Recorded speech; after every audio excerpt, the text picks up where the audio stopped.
Isaiah makes the point that the idols cannot produce knowledge of truth, cannot show us how we are to live. He puts it in broad terms by saying that they are futile, they're void, empty. They produce nothing. And that, at heart, is the sum and substance of all human thought. When it begins on its own presuppositions and rejects God and His sovereign plan for human history and time. When our modern man, in his autonomy, who sets himself up as the one who judges history and time, right and wrong, when man sets himself up and rejects God and His sovereign plan and control of all of history, he tries to assert that he can decide truth and also morals. And yet he fails at both. Modern man trusts his reason. René Descartes said, "Cogito ergo sum." I think, therefore I am. And so many believe in rationalism, the ability of the mind to organize the world around you.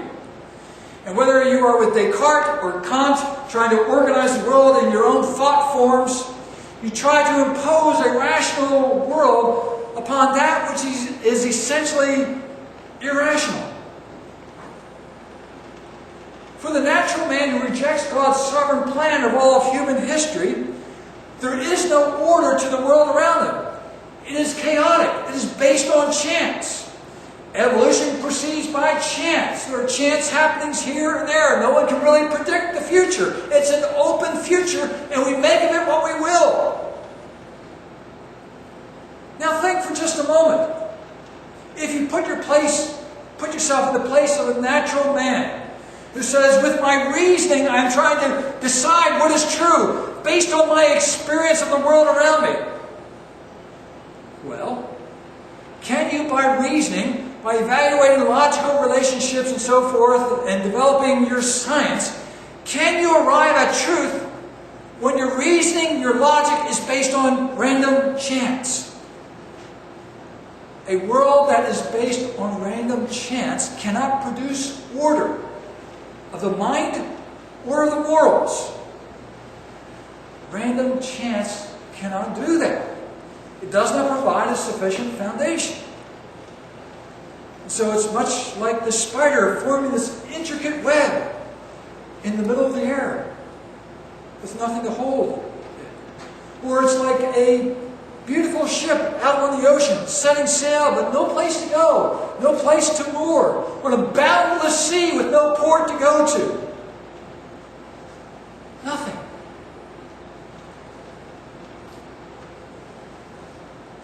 When we have conversations with neighbors and friends who reject Christian faith, reject the idea of a God who's in control of all of human history, and rather suggest that the world is really basically governed by chance, we should not simply take the defensive and try to explain our point of view. We should challenge him to show why it is that he can make any true statement whatsoever, or why it is he can come to any moral judgment whatsoever.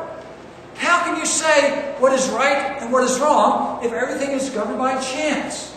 Really, it only ends up being who is in charge, who has force at the time, who can enforce his will on others.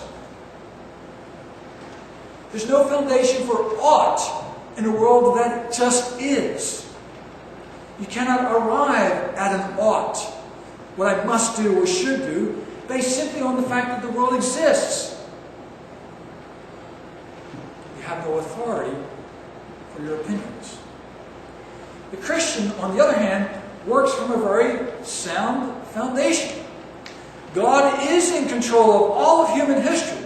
He's governed all things from beginning to the end. There is no mystery for God. There is no questioning as to what's going to come about.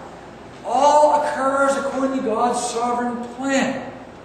And so, therefore, there is a relationship between the facts because God, in His wisdom, in His knowledge, made that relationship and formed that relationship. So when we do our science, when we form our music or what have you, there are relationships there because God has put them into the world. A God who is all-wise, all-knowing.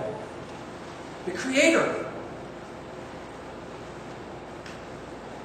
He is in control of all. So therefore, we can have a sense of truth. And we can have a sense of morals because God has also revealed them to us as to how we are to live before Him. And when God speaks, He speaks with authority. Whereas the natural man, the humanistic man, has no foundation for his authority. Ultimately, in the end, it's just force. Who has the most votes? Who has the most guns?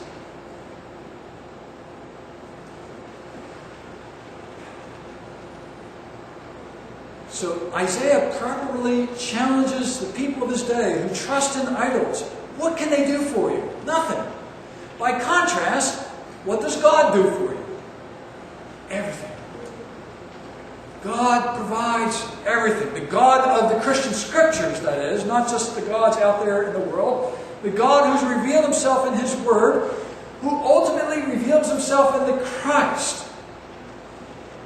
And at heart, Isaiah here is saying that God, in His sovereign plan for history, foretells that which is to come in such a way that He's climaxing His revelation in the coming of the Christ.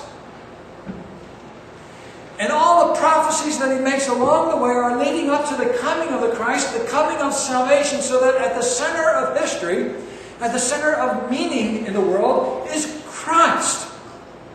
He is the servant of the Lord who comes into the world to bring us meaning and life, truth.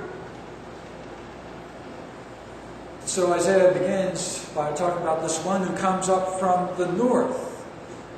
In the 41st chapter, he talks about how he comes and he tramples on the nations of the earth as though they were mortar underneath his feet. It is one who comes in triumph and power, one who comes to conquer the nations of the earth. That would, in some ways, anticipate Cyrus, the Medo-Persian king who would rise up over a century, perhaps a century and a half after Isaiah made his prophecies, so that we can know that what Isaiah said was true, and that the God who spoke through him is the true God. Cyrus came a century and a half or so later. But at heart, really, I think what Isaiah is pointing us to is the servant of the Lord, chapter 42, verse 1. This one who is coming, who brings us justice and truth, light, justice and light. First, Isaiah makes plain that the God of the Christian faith is one who actually takes a step forward and answers his challenge. He challenged the idols of this world to produce the future, to tell us what's going to take place. They couldn't do it. They can't do anything to make us be afraid of them. Be done with them.